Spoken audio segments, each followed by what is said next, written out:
So I thought I'd give you some of my thoughts and impressions comparing my Rolex to my new IWC Pilot's Watch 41. So first off, I absolutely adore the IWC much more than I had thought I would, for reasons I had not expected.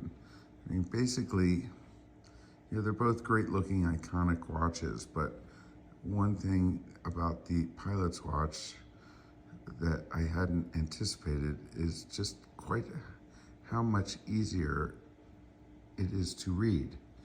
On a number of levels I hadn't even, contemplated. The face is seemingly much, much bigger because it does not have that cool looking but unnecessary bezel. When I look at these two watches, immediately I can tell what time it is on the IWC, whereas on the Rolex, I have to squint, I have to look, I can never really see the date. That little magnifier, it seems silly. As you look at it here, you have to look at it just at the right angle to see it.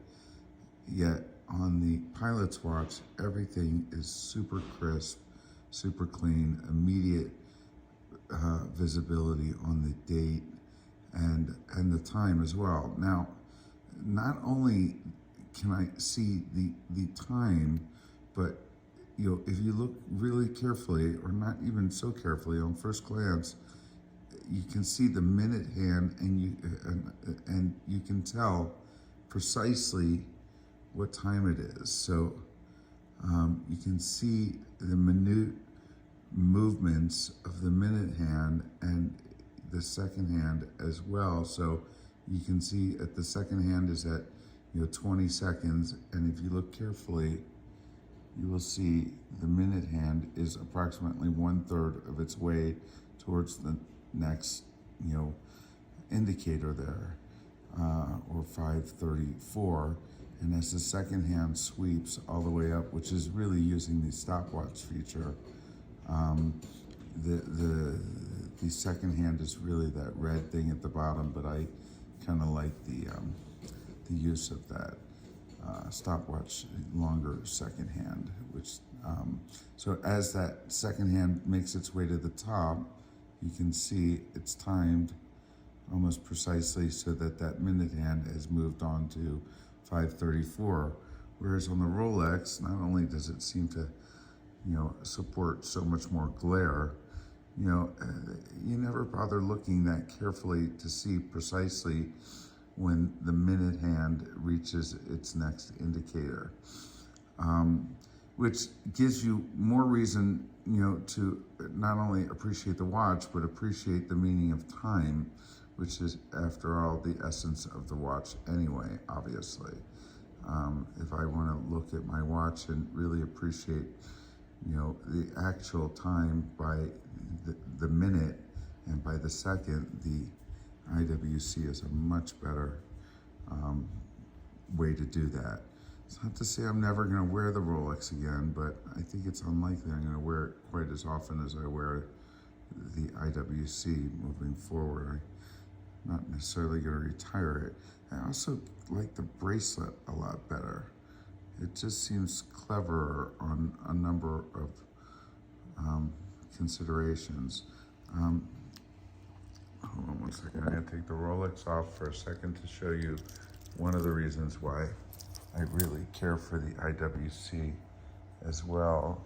The band fits so much better because it has this micro adjustment feature. So by merely pushing in on the IWC logo, I can adjust the band ever so slightly, using this really clever feature here. With one hand, it's kind of hard to show you, but it will move, several, like 1/8 of an inch or so, in either direction, so as my wrist swells, which it does in the heat and humidity. I don't have to go to the trouble of adjusting the band. And for the first time ever, I've been able to get a really tight fit, or not tight, but tight enough fit on my watch band, which has made it immensely more comfortable. My Rolex is often moved around on my wrist ever so slightly, and I also really enjoy seeing the movement through the glass there, which the Rolex does not offer. I'm not sure if this is reading terribly well. So for all these reasons, and it's got a nice heft to it. I mean, the Rolex feels about 20% lighter, and I'm not sure how they compare.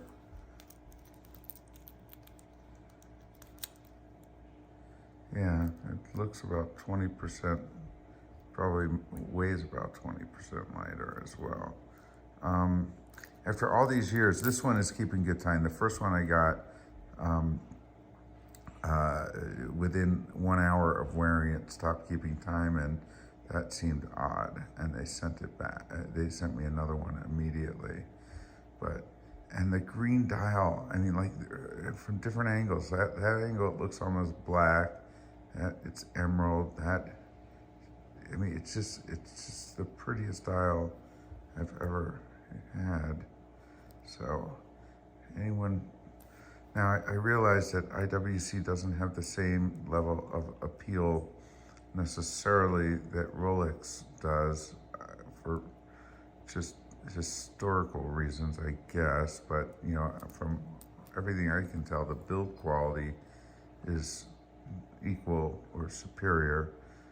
I mean, my Rolex is 20 years old. It's never been fully serviced in 20 some years, and you know, it's amazing that these mechanical watches can last that long without service. I might have some service done, just the bezel is loose.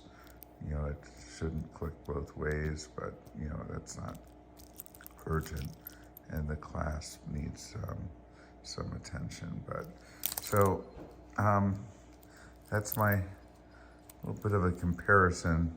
My Speedmaster, which is an 80s version of my Speedmaster, is being serviced. So between or among these three watches, you know, I think I've got the holy grail of triad of sports watches that should set me fine for the rest of my life. I don't think I'm missing any particular models that I need to have, and given my lifestyle, these three watches should set me fine. So super happy